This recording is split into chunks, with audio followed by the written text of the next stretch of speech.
eh bien peut-être un favori pour la victoire d'étape lâché, Laurent Belay. Oui, l'ami Coriol. C'est gentil Thierry, pardon. Il fait pas de vélo le Thierry, hein, on voit bien. Il vient du foot le Thierry, on voit bien, on voit bien. Chute, chute, un coureur, Patrick. Un coureur est tombé dans le ravin, Patrick. Sur notre gauche, un coureur est tombé. Un coureur est tombé, il s'agit d'un coureur. Attendez, je vais regarder descendre de ma moto. Oui, je vais attendre. Je regarde bien Alex Soule. Avec l'attaquant de Schleck là, c'est Nibali le premier à sauter dans sa roue. Frank Schleck est juste derrière. Et Alberto Contador qui vient de partir. Lance Armstrong est lâché. Lance Armstrong est lâché. Et il est littéralement un pied, comme on dit, dans les milieux cyclistes, alors que tout le monde... Bonsoir à tous les commissaires de course, la sortie du dimanche. Nous sommes le dimanche 27 mars, une grosse actu aujourd'hui. On parlait des classiques, on va parler de la Catalogne, de l'Italie. Avec moi ce soir, on a Charles. Salut Charles. Salut Greg, bonsoir à tous. Et on a Grégory. Salut Grégory. Salut Greg, bonsoir tout le monde. Et bonsoir à tous sur le chat. Jed et les Padavoine, Pangol Adrien, CPT Matros, Edgar, salut à tous. Donc programme chargé, on va peut-être garder Ganvevel Game pour la fin, puisque je pense que c'est la petite sensation du week-end. On va parler de la Catalogne, on va parler du Grand Prix Industria, de peut-être un petit mot sur Autour-Angèle, mais d'abord Charles, à tout seigneur, tout honneur, tu voulais dire un mot sur le Tour de Normandie, le temps que tout le monde arrive sur le chat aussi. On va commencer par les courses peut-être...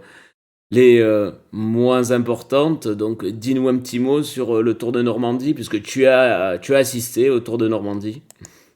Ouais, je voulais finir par le Tour de Normandie, parce que pour moi c'est la course la plus importante de l'année, mais les gars m'ont mis un veto que je trouve absolument honteux.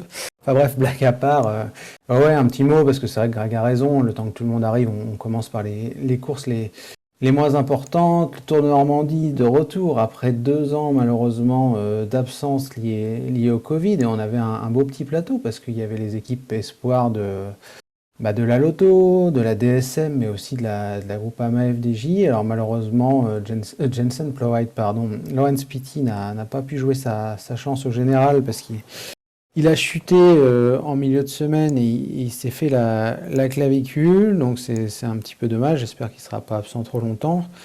Mais on a eu une course plaisante à suivre. Pour ma part, je suis allé à Ouistreham au départ et à Caen aujourd'hui à l'arrivée, ce qui fait que j'ai pas pu voir Grand-Wevelgem, mais bon, ça valait le coup de retourner un peu sur les courses. Ça fait du bien après 2 ans sans se rendre sur le terrain, c'est toujours assez plaisant. Donc comme je dis, une course intéressante. J'ai vu les débats sur les forums, c'était vrai que c'était intéressant à suivre, parce qu'il y a eu pas mal de critiques sur le parcours, qui était jugé pas assez dur par certains. Ça peut être vrai, mais c'est pas forcément la marque de fabrique du Tour de Normandie, qui est plus une course nordique, entre guillemets, qui est là pour révéler un peu les talents de demain. Normalement, on joue avec les éléments, même si cette semaine, comme c'était le cas un peu partout dans le nord de la France et en France d'ailleurs, de manière générale, il a fait très beau, il n'y avait pas de vent, donc du coup forcément il n'y a pas eu de bordure, il n'y a pas eu de coup de Trafalgar entre guillemets, mais on a vu des espoirs pointer le bout de leur nez. J'ai parlé de Plowight en début d'émission, Pitty aussi qui a gagné une étape, Paul Penwet pour la Groupama et Casper Van Uden qui a été très costaud je trouve pour la DSM, et puis enfin Mathis Lebert. Ça fait aussi du bien de voir que les amateurs peuvent rivaliser avec les meilleurs espoirs du peloton, et c'était une course très sympa à suivre et j'ai hâte de retrouver l'épreuve l'an prochain. Voilà, donc victoire au général de Mathis Lebert pour ceux que ça grâce à une intéresse. échappée, la première étape, il a conservé son maillot de leader tout le long de l'épreuve. Eh bien, merci pour ces infos. On va dire bonjour à Anas Koyat et à Polska qui viennent d'arriver sur le chat. Par quoi vous voulez enchaîner, messieurs, peut-être rapidement sur...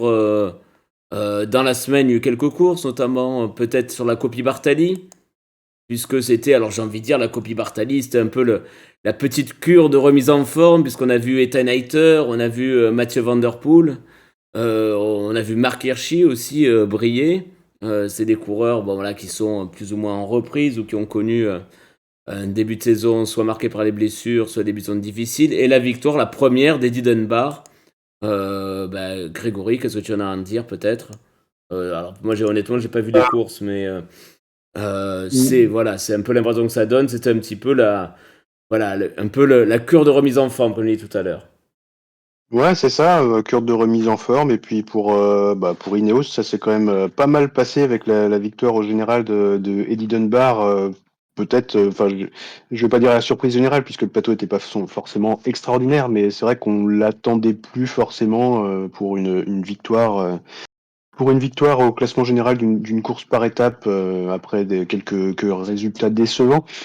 Mais ouais, il vient se rappeler au bon souvenir de certains et il a été quand même assez solide sur la semaine et il a été bien épaulé dans son équipe par Ben Tullet qui prend la deuxième place du général et bah, on a eu un Ethan Ether un peu sur courant alternatif, j'ai trouvé. Parfois brillant, parfois un peu plus loin derrière. Ben, c'est un peu à l'image de son début de saison finalement. Et ouais, effectivement, on a des coureurs qui préparent des échéances plus lointaines, tel Marc Hirschi par exemple, pardon, et un Diego Ulissi, effectivement, qui est lui aussi bien présent. Et c'est vrai que UAE aussi a été quand même pas mal présent sur la semaine, même s'il rate le classement général, mais ouais, c'était ouais, une course qui sentait bon la reprise pour certains et besoin de confirmation pour d'autres. Et pour certains coureurs, on attendra de voir s'ils arriveront finalement à monter en puissance à un moment donné dans la saison, tel un Geraint Thomas par exemple, ou encore le vieillissant, j'ai envie de dire, Vincenzo Nibali. Pangol Adrien nous pose la question, est-ce que c'est le comeback de Hirschi, Charles? Alors, qu'est-ce que tu en penses? Alors, faut tenir compte aussi de la concurrence qui n'était pas non plus fameuse, ou est-ce que c'est enfin le retour du Marc Hirschi prometteur d'il y a 2 ans? Est-ce que tu crois, toi, Charles? Ouais, je pense qu'il va revenir au premier plan. Après, c'est pas évident de se faire une idée parce que c'est une des rares épreuves et c'est vrai qu'on s'habitue au luxe, hein, parce que toutes les courses quasiment maintenant sont retransmises à la télé et malheureusement on a dû se contenter d'un live text sur la copie Bartali, donc c'est pas forcément évident de juger le niveau de Marc Hirschi parce qu'on n'a pas vu d'image et on ne sait pas vraiment à 100% comment les choses se sont déroulées, mais oui, j'ai bon espoir en tout cas qu'ils reviennent au plus haut niveau et je profite, je vois les commentaires, je voudrais remercier Paul Scar, mais aussi CPT et puis Skoyat parce qu'il y a pas mal de personnes qui se sont manifestées pour nous filer un coup de main sur les réseaux sociaux, que ce soit Facebook ou Twitter. Donc je voulais leur dire un grand merci parce que c'est toujours sympa d'avoir un petit coup de main bénévole comme ça pour nous aider. Ah, mais suivre le live text en italien, est-ce que c'est pas le cyclisme vrai maintenant? Est-ce que c'est pas ça un petit peu à l'ancienne, le vieux live Ouais, text je sais pas ce que Greg en pense, mais ça rappelle un peu les lives direct vélo maintenant qu'on a sur les courses amateurs.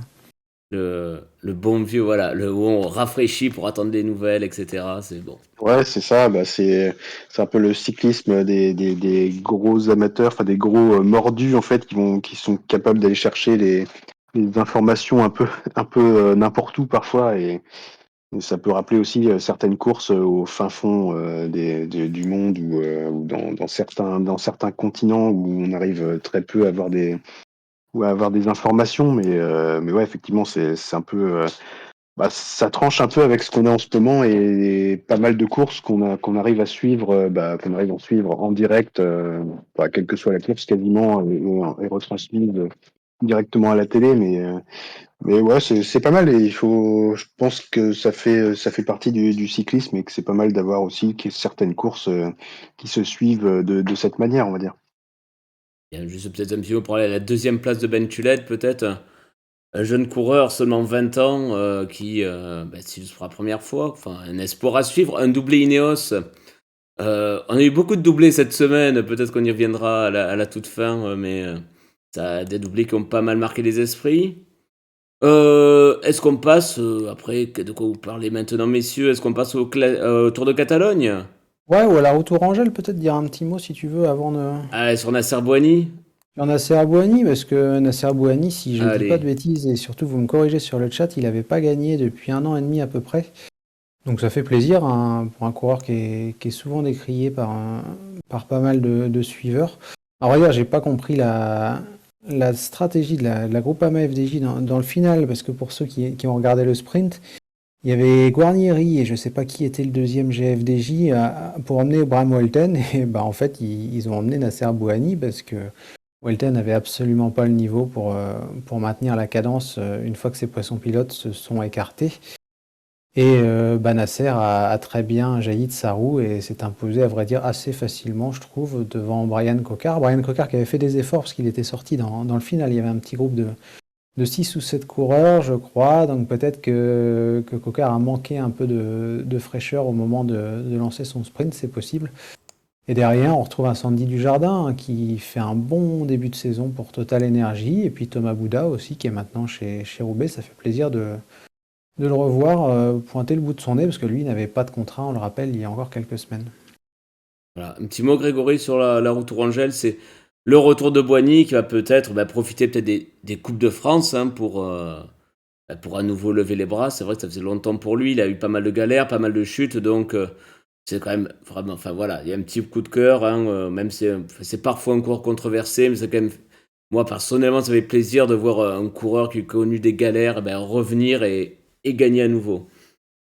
Ouais, tout à fait. Non, ça fait plaisir de voir Nasser Bouhanni lever les bras à nouveau et il réalisait quand même un début de saison assez solide, mais il n'arrivait pas à conclure et à lever les bras. C'est désormais chose faite, donc ça devrait peut-être lui permettre, en tout cas, de renouer à nouveau avec la victoire sur des épreuves un peu plus huppées pour la suite de la saison.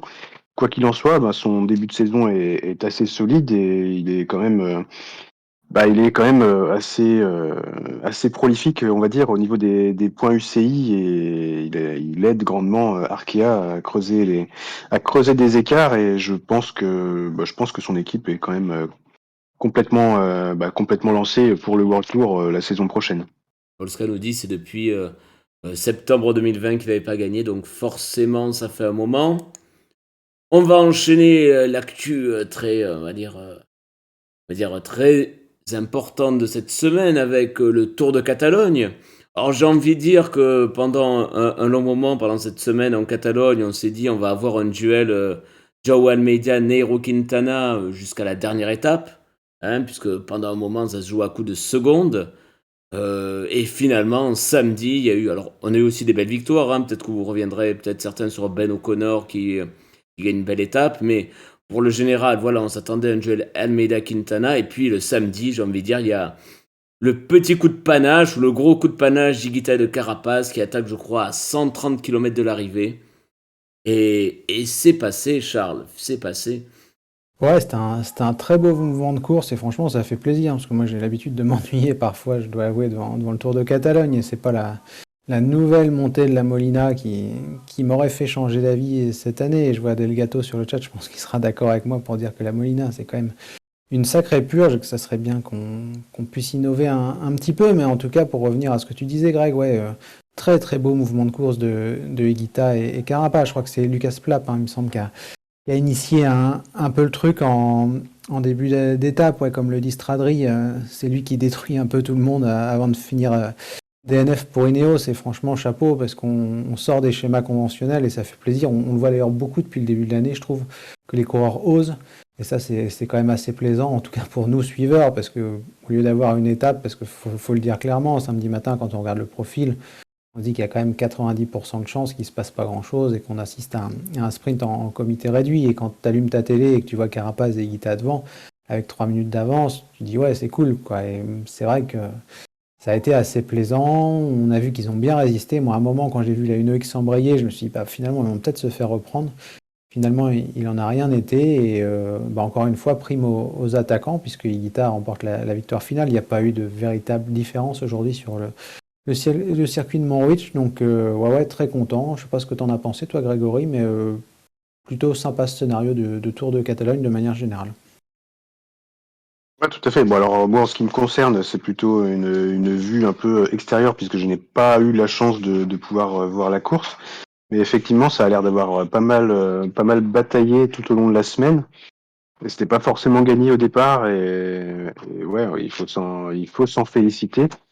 On a eu pas mal de courses un peu en petits groupes de baston un peu toute la semaine. Je pense que ça a été très intéressant à suivre et le scénario n'est pas spécialement celui qui était attendu au départ et effectivement, ouais, je pense que le Tour de Catalogne a fait enfin, c'est une bonne cuvée du Tour de Catalogne cette année, en tout cas, je pense. Bon, il a signalé quand même que sur les 3 premières étapes, on a eu quand même 3 victoires australiennes consécutives. Je pense que c'est avec 3 coureurs différents, c'est assez rare pour être signalé, je pense. Mais ouais, toute la semaine, ça a été assez sympathique. On a vu des coureurs qu'on n'avait pas forcément l'habitude de voir et des espoirs aussi qui ont un peu marqué la course, comme Ethan Vernon qui a remporté une étape. C'est assez prometteur pour lui. On a Caden Groves, l'Australien, qui a enfin remporté une course en World Tour et qui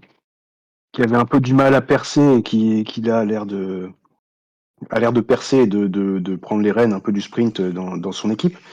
Ouais, on a eu pas mal de coureurs intéressants à suivre. On va voir s'ils pourront confirmer sur le reste de la saison. Ouais, puis c'est intéressant parce que, enfin, je sais pas toi, Greg, ce que t'en as pensé, même si c'est toi qui présente ce soir. Je sais que t'as pas non plus, parce que forcément vous bossez en semaine, plus trop voir la course, mais on va un peu sur le classement et les positions. Moi, il y a un truc qui me marque encore une fois, et ça fait un peu écho à la très belle place de Rasmus Tiller sur l'E3 ou à la Panne, je sais plus, l'une des deux.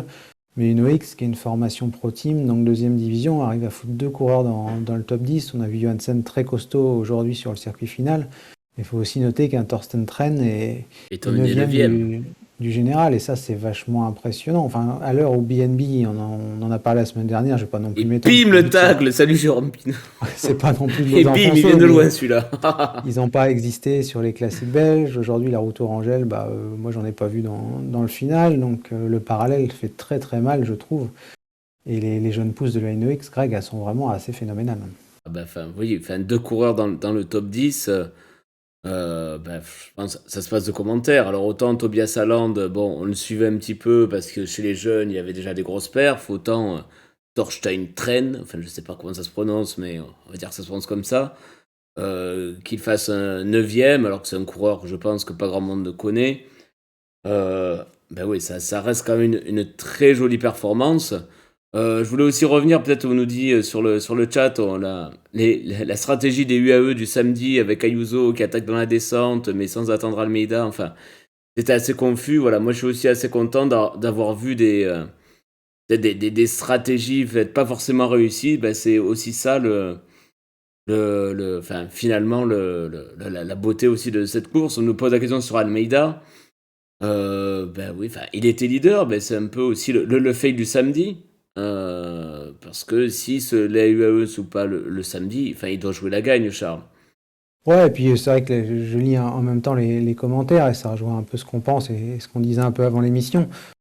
Bah ouais, c'est un peu Movistar, quoi. Il manque plus que Netflix pour mettre ça en image et que ça soit assez rigolo. Mais sincèrement, pour revenir un peu plus sur le fond et blague à part, moi je remarque qu'il y a quelque chose chez UAE, c'est que quand il n'y a pas Tadej Pogacar, il y a quand même des places qui sont à prendre en tant que numéro 2 ou numéro 3, et qu'on a des mecs qui ont un peu les dents longues, hein, que ce soit Ayuso, Almeida. On a vu aussi que McNulty marchait très très bien, et j'ai l'impression, et je sais pas ce que Grégory, toi ce que tu en penses, que on n'a pas envie de forcément larbiner les uns pour les autres, parce qu'on se rend compte que quand Pogacar sera pas là, il y aura peut-être un leadership à prendre, et si on peut le choper à la place du copain, c'est peut-être pas plus mal, quoi.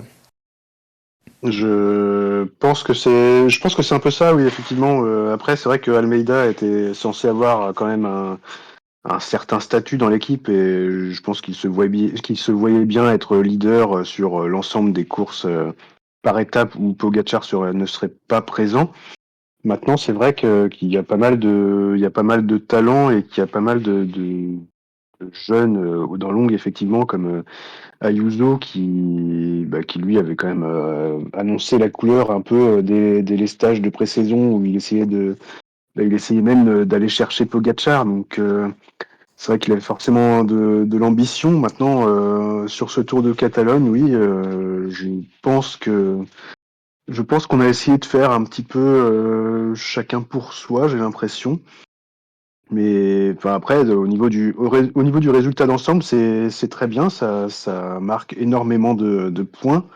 Mais d'un autre côté, on n'arrive pas à aller chercher le classement général, donc c'est peut-être un petit peu dommage. Maintenant, je pense que de toute manière, l'objectif principal reste le Tour de France avec Pogacar et c'est vrai que derrière, c'est vrai qu'avec Pogacar qui gagne quasiment toutes les courses auxquelles il est engagé, quand ce sont des courses par étapes, voire même n'importe quelle course World Tour, c'est vrai que finalement, ça donne peut-être le droit de tester un peu tout le monde sur les autres courses et c'est pas forcément si grave si on se rate sur un classement général, je dirais. Et enfin, Ayuso est à domicile, hein, ça peut aussi expliquer que finalement il soit aussi motivé. Juste un petit mot sur les premiers. Higuita sera au Pays Basque. Et Carapaz est très en forme, alors que d'habitude, il met toujours un petit peu de temps à se mettre en route, hein. Moi, si vous regardez un peu les années précédentes, Carapaz en Catalogne, en général, il est à peine dans le top 20 et il réussit pourtant ses saisons après. Le fait de voir briller si tôt dans la saison, ça veut dire que pour le Giro, il sera prêt, Charles.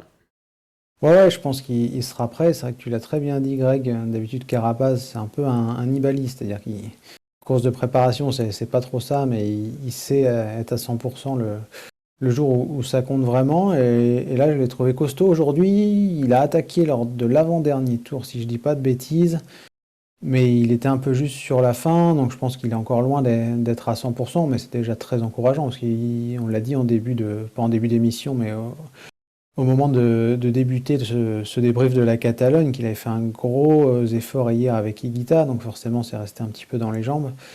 Et là, c'est plutôt très très encourageant. Le départ du Giro, ça doit être dans un peu plus d'un mois, donc il y a encore un petit peu de temps pour être à 100% ou dans une forme optimale, donc à voir. Et puis, je sais pas si Greg aura d'autres choses à dire, mais moi j'ai encore pointé Jane Lay. Il a fait un boulot d'équipier pour Higuita, mais je trouve qu'il est très consistant depuis le début de saison. On l'avait déjà dit lors des précédentes émissions, et ça fait du bien de le revoir à haut niveau. Et à contrario, je trouve que Carlos Rodriguez, qui était très très bon en février, là on voit qu'il rentre un peu dans le rang. Alors il est très jeune, hein, forcément.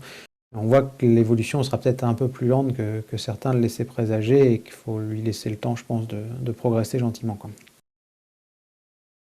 Ouais, tout à fait. Alors, j'ai pas forcément. Oui, Jay Hindley a fait une course solide. Carlos Rodriguez est présent sans plus, j'ai envie de dire. Maintenant, il y avait Carapaz, donc c'est pas forcément hyper grave. Et d'un autre côté, moi, on va signaler quand même la présence de Guillaume Martin à la 8e place du général, toujours solide en fait sur les courses par étapes. Et quand il n'y a pas de contre-la-montre, il n'est pas pénalisé. Toujours solide, mais pas forcément présent pour la gagne. Mais après, ça reste une valeur sûre du World Tour. On nous dit sur le chat, hein, Ciccone, déception. Je connais, ouais, Évidemment. très décevant, ouais, je trouve. Sur courant alternatif, lui aussi, beaucoup, hein. Effectivement, ouais, on dirait une étape oui, une étape non. Quintana bien placé encore une fois, hein. Si ils ne se font pas piéger dans l'étape du samedi, il aurait été encore devant. Mais Bien. Quintana, ce qui est intéressant, Greg, et c'est ce que tu disais un peu tout à l'heure, c'est que là, le World Tour, il paraît quand même archi assuré pour Arkea, mais tu vois, bon, c'est pas le thème de l'émission, mais j'ai l'impression que non seulement ils vont aller en World Tour, mais en plus, ils risquent d'être très bons en World Tour l'an prochain, parce qu'ils sont quand même vachement consistants, vachement présents un peu partout, et je serais pas surpris de les voir l'an prochain dans la première partie du classement World Tour. Après, est-ce que Quintana pourra être à ce niveau-là toute la saison, ça reste à confirmer. Parce qu'après, autant je trouve que c'est un bon calcul d'être bon dès le début de la saison pour gagner des courses, faire des belles places comme le fait Quintana.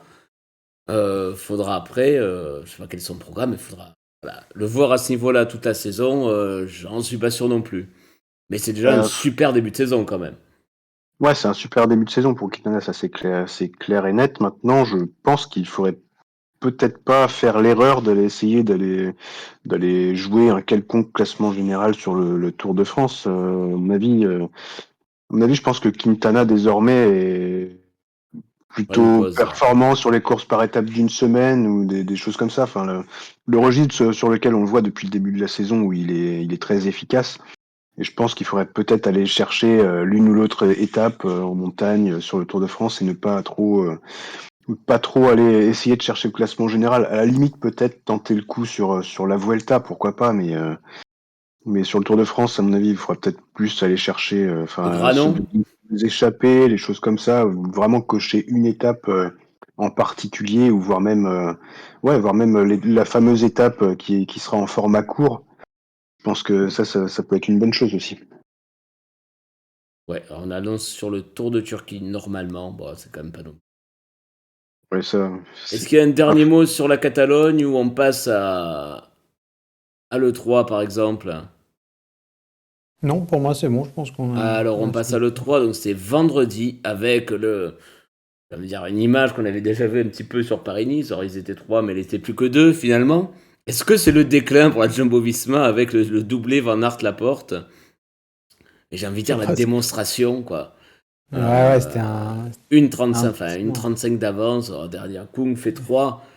Mais voilà, ça faisait vraiment la démonstration, comme on l'avait vu enfin, sur une des premières étapes de Paris-Nice.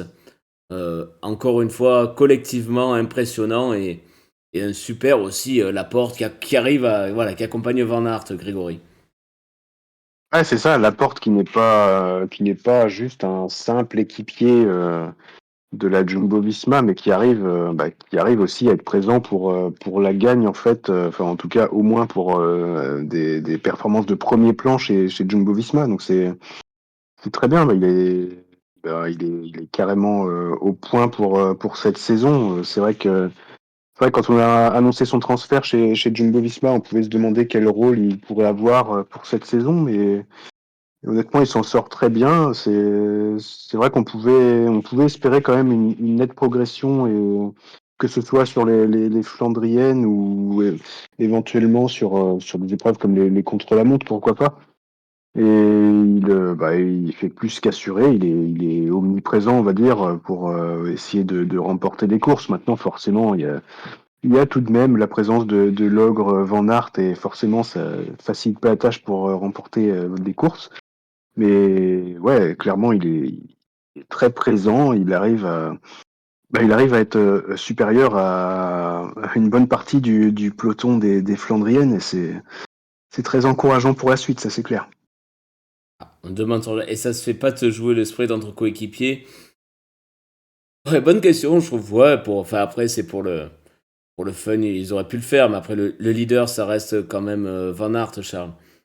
Ouais, le leader c'est Wout van Aert. En plus, on était en Belgique et puis bon, Roglic et Van Aert étaient supérieurs à Laporte lors de la première étape de Paris-Nice et puis ils lui ont laissé la victoire. Donc c'est que justice au final que ça se passe dans l'autre sens-là. Surtout que, clairement, et vous l'avez dit, Van Aert était au-dessus.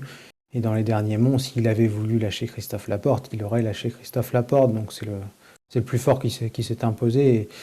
Et c'est bien comme ça. Ils auraient pu faire un sprint. C'est vrai qu'après tout, ça peut être un truc rigolo parce qu'ils ont un peu tué le Grand Prix E3, je trouve. Enfin, c'est une de mes courses préférées, une de mes Flandriennes préférées en tout cas, hein, parce qu'en général, il se passe beaucoup de choses. Et là, c'est vrai que quand tu les vois partir à deux, je sais plus combien de bornes de l'arrivée, et tu sens que le match il est plié. En fait, alors tant mieux, hein, ils ont raison. Moi, je critique pas ça. Je trouve que s'ils sont plus forts, faut partir et tant pis pour la concurrence. Mais j'ai lu un peu le forum parce que j'avais un œil sur la course et un œil sur nos forums, et j'ai vu qu'il y avait un peu de frustration, et je peux la comprendre parce que c'est vrai que quand tu es à fond, que tu suis la course et que du coup le suspense est terminé à 50 bornes de l'arrivée, forcément tu as un peu moins d'attrait pour l'épreuve, et c'est ça qui est un peu dommage, et c'était aussi un peu le sens de mon papier vendredi sur les grosses armadas. Mais après, à voir si ça se répète, hein, on va peut-être en parler pour en débattre. La Quick Step, moi je la trouve aussi très absente depuis le début de la saison sur les gros événements. Alors certes, Vernon a gagné, Badjoli aussi en Catalogne, mais Cerny sur les aussi grosses en Italie. classiques... Hein? Cerny Pardon? en Italie, mais c'est vrai, tu as raison, c'est finalement des victoires de second rang maintenant pour la Quick Step. Et là, enfin, 10e place d'Asgreen, ça en est presque décevant sur le 3. Ouais, ils sont pas au niveau, hein, clairement, faut le dire. Alors, je sais que ces fans sont pas les plus objectifs du monde et qu'ils invoquent les maladies, les blessures, etc. Mais des maladies et des blessures, il y en a dans toutes les équipes, et tout le monde peut entonner le même refrain, hein. En tout cas, il y a une chose qui est claire, c'est que la Quick Step, et c'est assez rare pour le dire parce que ça fait quand même plusieurs années qu'ils dominent, surtout au printemps. Là, ils ne sont pas au niveau des meilleures formations. Et là, on voit que le premier vendredi, c'est Asgreen, il fait 10. Aujourd'hui, il n'y a pas un mec dans le top 10. Mercredi, ils n'ont pas gagné, puisque c'est Merlier qui s'est imposé. Donc, Milan-San Remo, pareil, ils n'étaient pas là. Donc c'est très compliqué. Evenepoel n'a pas été au niveau escompté lors de Tirreno. La Van Wilder, même s'il a chuté un moment, avant il était 13e ou 14e. Donc pareil, hein, pas là pour jouer la gagne. Donc Après, très décevante la Quick-Step. ils ont changé de médecin aussi, donc... Ouais, mais ça, je c'était- sais pas si c'est Et un alors, mythe ou on autre chose, parce que ça taquine un peu sur le chat. la Movistar marche pas sur l'eau pour autant. Non Donc plus, bon. ouais. Non, mais c'est vrai que c'est un peu à décès. On y reviendra avec la course du jour peut-être, mais c'est vrai qu'ils ne sont plus aussi dominateurs comme ils l'avaient été. Rappelez-vous, enfin, il y a encore quelques... Même l'année dernière, il y avait toujours 2-3 quick-step, et c'est le nombre aussi, finalement, qui fait la différence. Hein, parce que là, enfin, on peut parler de la course du jour, mais enfin, tu regardes vendredi, il y a Casgreen. Derrière, faut aller chercher le deuxième. Il est où le deuxième quick-step? Faut aller le chercher très très loin, quoi. Si on va chercher la 50e place, Ouais, alors que la Jumbo, il y avait du monde, parce que certes, il y a Laporte et... il y a Van Hooydonk pas loin, il y a Tennyson, Ouais, puis on a vu Benoît, il y a pour ceux qui ont Benoît regardé aussi, la course, évidemment. il s'est fait la peau pour rentrer, parce qu'il était vraiment au bout du bout. Et au moment où il sent qu'il peut rentrer quand même sur le groupe de contre et les perturber, parce que je ne sais plus qui commentait, si c'était Steve Chenel ou Jackie Durand, j'ai oublié.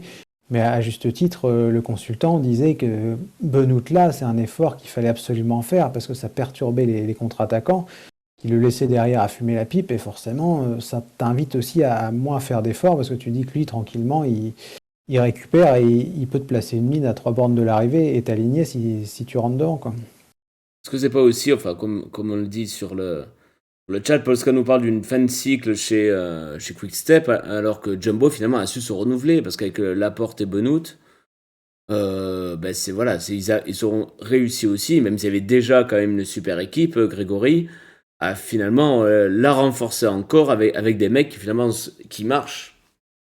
Ouais, c'est ça. Bah, en fait, ils sont allés chercher ces mecs-là, justement, et ça leur a permis de se construire, enfin, de renforcer, fortement d'ailleurs, leur groupe flandrien. Et c'est des mecs, justement, qui sont en pleine force de l'âge et qui ont des résultats marquants cette année. Et à l'inverse, chez Quick-Step, ce qu'on peut voir, c'est qu'il y a des mecs qui sont quand même un petit peu absents. Les Lampard, c'est vachement juste en début de saison. Tibar, c'est pareil, alors qu'il avait correctement fini la saison dernière, mais cette année, c'est pas encore ça.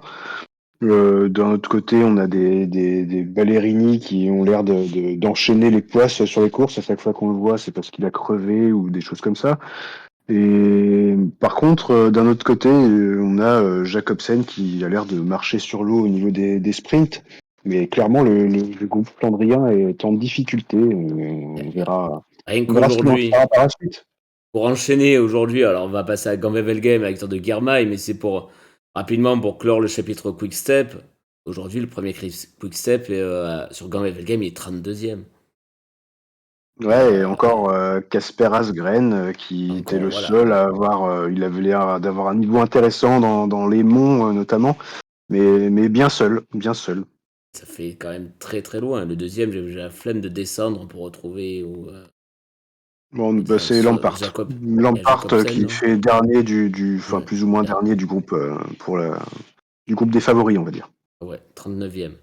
C'est quand même, enfin, on en reparlera peut-être, on verra. Alors, est-ce on nous pose la question, ils ne se sont pas perdus en le cherchant avec Remco, mais ils n'ont pas tellement renforcé pour Remco finalement. Mais on verra, tout peut changer la semaine prochaine avec les Flandres. On va évidemment parler maintenant peut-être de la sensation du week-end, peut-être la victoire qui a fait le plus plaisir depuis le début de la saison, c'est la victoire de Binyam Girmay, donc de l'Érythréen de l'Intermarché Vanti Gobert, qui est parti donc à quoi, à 15 km avec de l'arrivée, quelque chose comme ça, avec Laporte, Van Gestel, dont on reparlera peut-être, et Stuyven. Et à tous les quatre, ils ont fini, et c'est... alors, est-ce que c'est une éternelle surprise, Charles, finalement, la belle saison de Guermail? Vous avez l'impression qu'à chaque course, finalement, il nous surprend. Il était déjà 5e sur le 3, il fait 12e à Milan-San Remo, il a fait 3 top 10 sur Paris-Nice. J'ai l'impression, finalement, qu'on va de surprise en surprise. Ouais, moi j'avoue que je le suis depuis les rangs juniors et malgré le fait que Je trouve qu'il est très prometteur, sincèrement, et on en parlait un peu entre nous en préparant. Je ne m'attendais pas à le voir si fort sur les Flandriennes cette année. Je suis vraiment agréablement surpris. C'est une super victoire. Je pense que ça fait vraiment plaisir à plein de monde, et notamment à tous ceux qui suivent de près le cyclisme africain, parce que c'est vrai qu'il y a des détracteurs au niveau du cyclisme africain qui disent que bon, ils ont du mal à confirmer en Europe, et on ne peut pas forcément les blâmer, parce que quand tu vois Beran, quand tu vois Tekle quand tu vois Kudus, c'est vrai qu'ils ont eu un petit peu de mal à confirmer au plus haut niveau malgré les bons résultats. Et là, moi, ce que je trouve vraiment sympa et super intéressant pour le cyclisme africain de manière générale, c'est que Girmay, ça fonctionne en fait, et ça va peut-être encourager les managers d'équipe ou les responsables de recrutement à se dire que finalement, ça peut valoir le coup d'aller tenter un coureur africain, comme l'a fait Delco avec Girmay, mais avec d'autres aussi. On voit que Gebrselassie était pas mal en Catalogne. Malheureusement, il a chuté dans la descente de la dernière étape aujourd'hui. Tesfatsion était très bon au Rwanda. Là, en Italie, j'ai vu qu'il avait aussi performé cette semaine. Donc, il y a vraiment d'immenses talents en Érythrée. Malheureusement, c'est aussi une triste dictature. Donc, c'est toujours très, très compliqué pour les coureurs de sortir du territoire et de faire un peu ce qu'ils veulent. Mais en tout cas, pour revenir à Girmay, ouais, ça fait vraiment super plaisir. Enfin, je pense que Grégory sera d'accord avec ça. Et je lui laisse la main parce que sinon, je vais faire un long tunnel. Ouais, effectivement, ouais, ça me fait très plaisir de le voir remporter la course. Alors honnêtement, je savais pas du tout où situer ce coureur au niveau des Flandriennes, et je suis particulièrement agréablement surpris. Et on voyait qu'il faisait un début de saison quand même relativement solide. Il avait déjà gagné en Espagne, il avait été bien présent sur Paris-Nice, bien présent aussi sur les classiques un peu italiennes, sur Milan-San Remo aussi. Et cette semaine encore, il fait un top 5 à l'E3 en ayant bien couru. Et aujourd'hui, clairement, il a été performant, et il sort un super sprint à l'arrivée, assez audacieux, plein de vitesse pour déborder la porte. Il le surprend un peu d'ailleurs. Et il avait bien senti les coups tout le long de la course, un peu. On l'avait retrouvé plusieurs fois à l'avant de la course ou détaché. Et il a pas fait vraiment des efforts en trop. Il a fait toujours donner les bons coups de pédale, et ouais, il a été quand même très solide, et enfin on se demande un peu jusqu'où il pourra aller, et par contre ouais, c'est vrai qu'on peut se demander aussi sur quel type de course il va se spécialiser, ou si c'est tout simplement un super 4x4 qui pourra aller un peu partout, que ce soit des courses difficiles, flandriennes, un peu avec un peu punchy aussi, et en plus avec une bonne pointe de vitesse, peut-être qu'il pourra aller un peu partout, et être un grand leader mondial dans les années à venir. Oui. Est-ce qu'il aura un meilleur palmarès que Remco?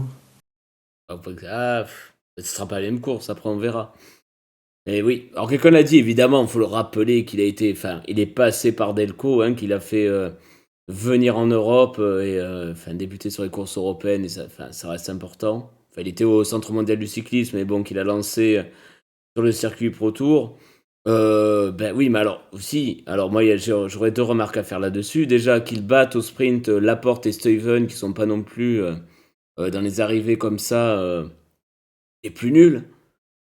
Pour moi, déjà, c'était difficile à imaginer. Le voir maintenant bon sur les pavés. Vous remarquez que sur la page First Cycling, maintenant, dans les forces, ils le mettent dans les pavés. Ils mettent les pavés dans ses forces. Mais c'est vrai qu'il était costaud, il était impressionnant sur le 3 dans les monts. Moi, j'ai trouvé pas au niveau de la porte et de Van Aert, mais quand même Mais qui pouvait imaginer ça il y a encore au début de saison, parce qu'il a pas. Donc c'est vrai qu'il ne cesse de surprendre.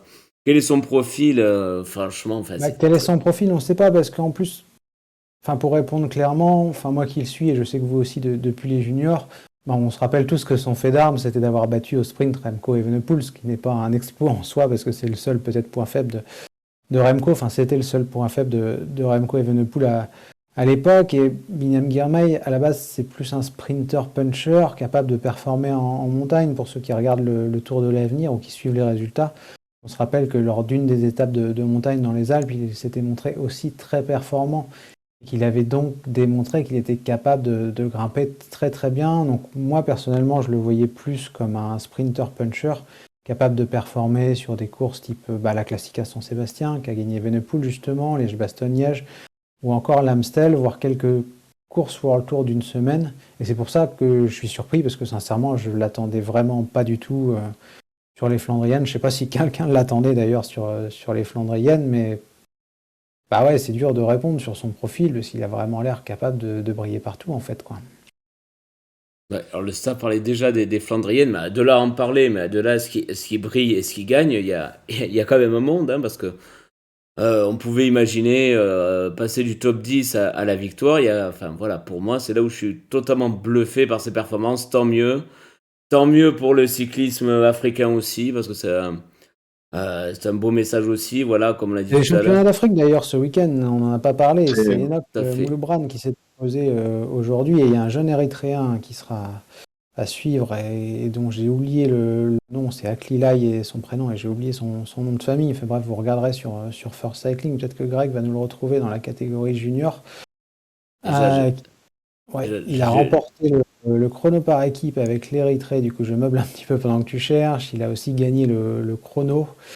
Et il a terminé deuxième derrière son compatriote hier lors de la course en ligne. Donc je ne sais pas si Greg, tu vas pouvoir nous le Ouais, retrouver un peu. ça remonte trop loin là, je crois, hein. C'était quand? C'était samedi, je crois. Tu dois Le- peut-être plus bas. Non, j'ai pas vu là. J'ai pas vu passer là. Ouais, bon, on va peut-être nous retrouver son nom sur le chat, sinon c'est pas très grave. Mais en tout cas, je vous invite à suivre ce nom, à aller sur First Cycling, où vous aurez, ou sur VCN, hein. Vous avez aussi le nom, et il y a un cyclisme érythréen, comme je le disais, en plein boom, donc à Ah, ça y suivre est, aussi. je l'ai. Tu l'as Hop. Yoel Apteab, c'est ça? Non, Ah, mince. non.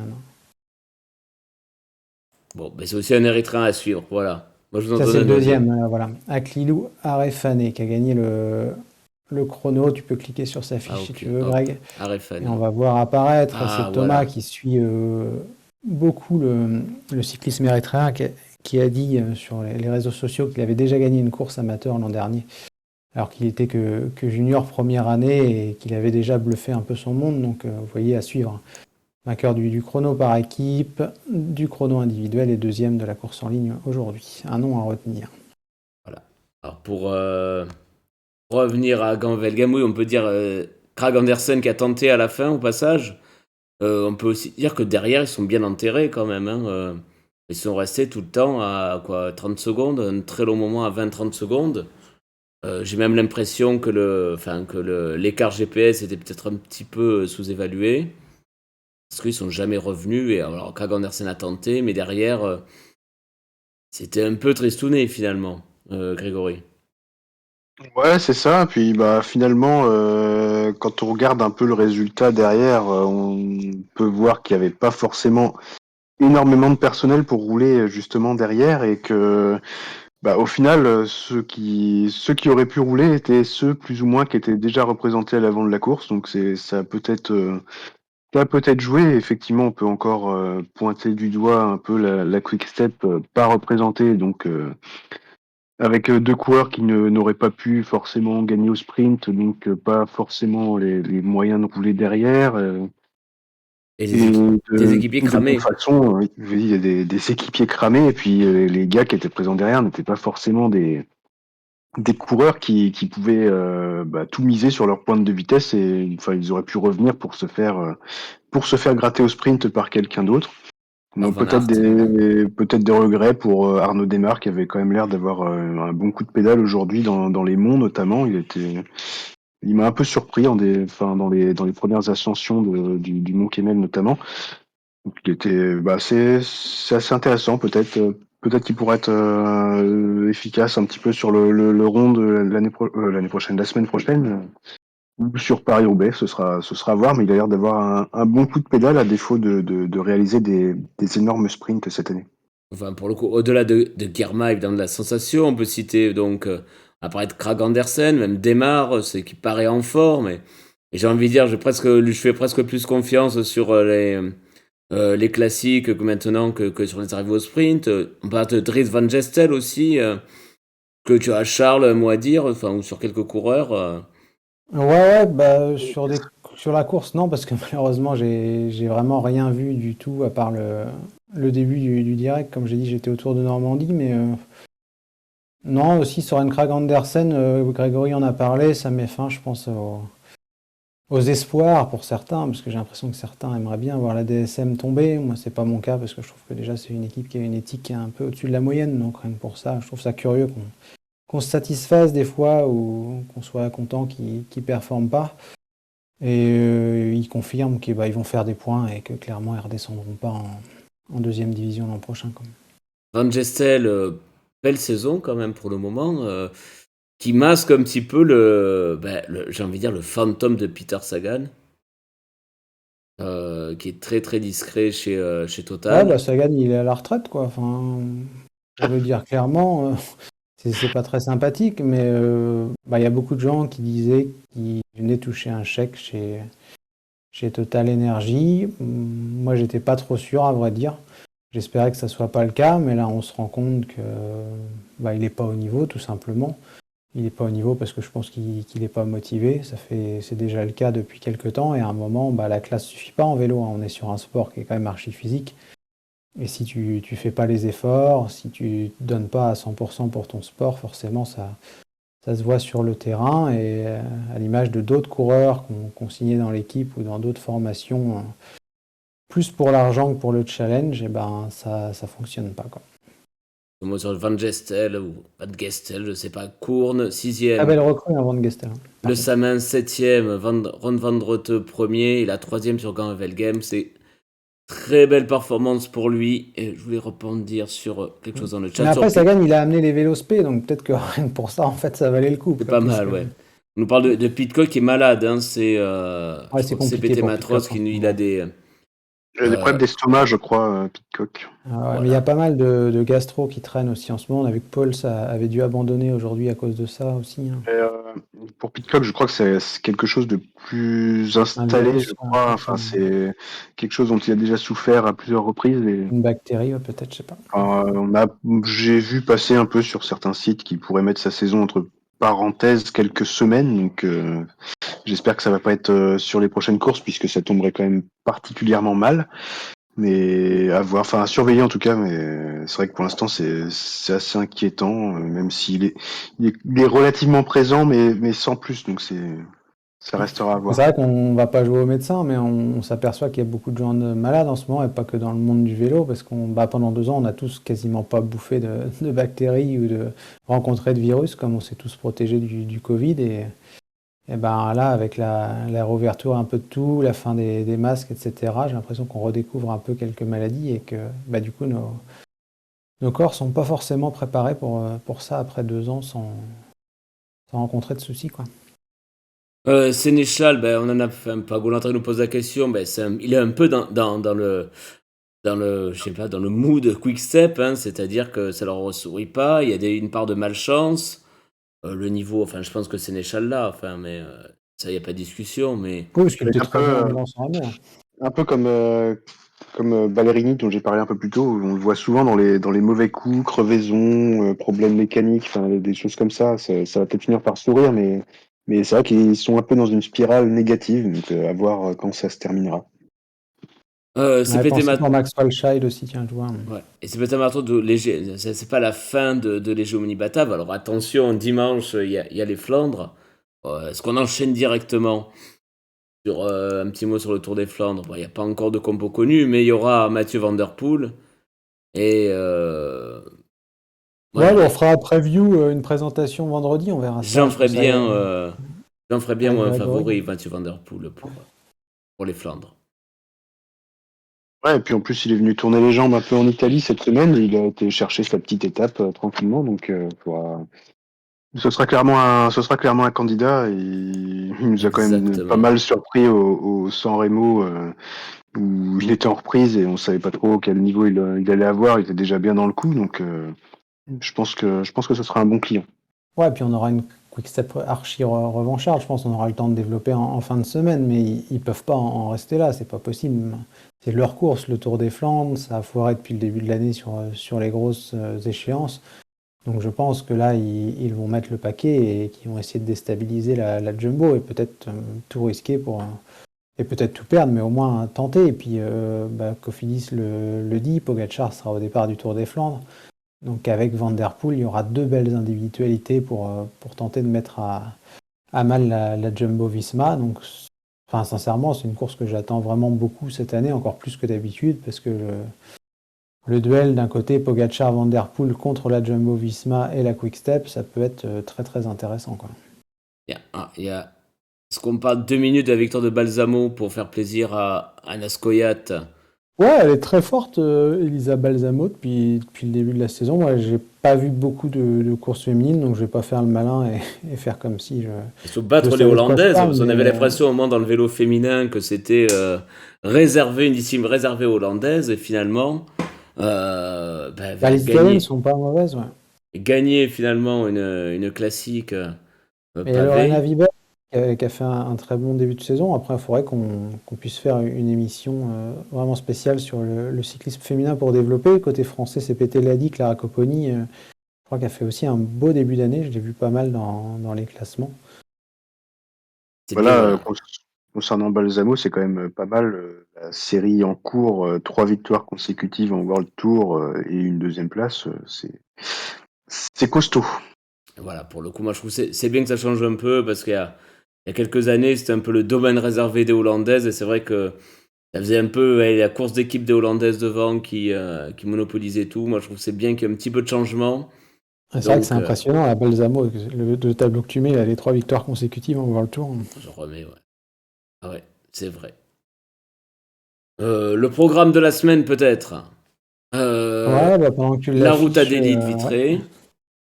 le Tour de Thaïlande, on va retrouver du cyclisme asiatique, ça va faire plaisir à Mathieu et à pas mal de monde. D'ailleurs, moi je crois que je vais le suivre avec attention. Les Monts et Triptyque Châteaux. des Vas-y. Monts et Châteaux qui est une 2.2. Et puis vas-y Greg, si tu veux, pour le programme du Le Grand week-end. Prix Migolin du Rhin, le Limbourg et évidemment le Ronde. Alors, tu l'as dit, enfin, moi, l'enjeu, ça va être Van Aert, ça va être Van Der Poel, ça va être Quick-Step, qui joue gros quand même, finalement, j'ai l'impression, là, sur les semaines à venir, pour réussir ces classiques, parce que finalement, ils ont quoi? Ils ont 16 ou 17 victoires d'étape depuis le début de l'année, ou 16 ou 17 victoires, mais j'ai l'impression sur les classiques, ça va pas, et c'est beaucoup de victoires au sprint de Jacobsen, et il manque, voilà, sur les classiques, c'est quand même, voir des quick steps au-delà du top 20 ou du top 30, c'est quand même Je pense qu'on extrêmement rare. échangerait pas mal Ils ont besoin de la revanche, là. Clairement, ouais.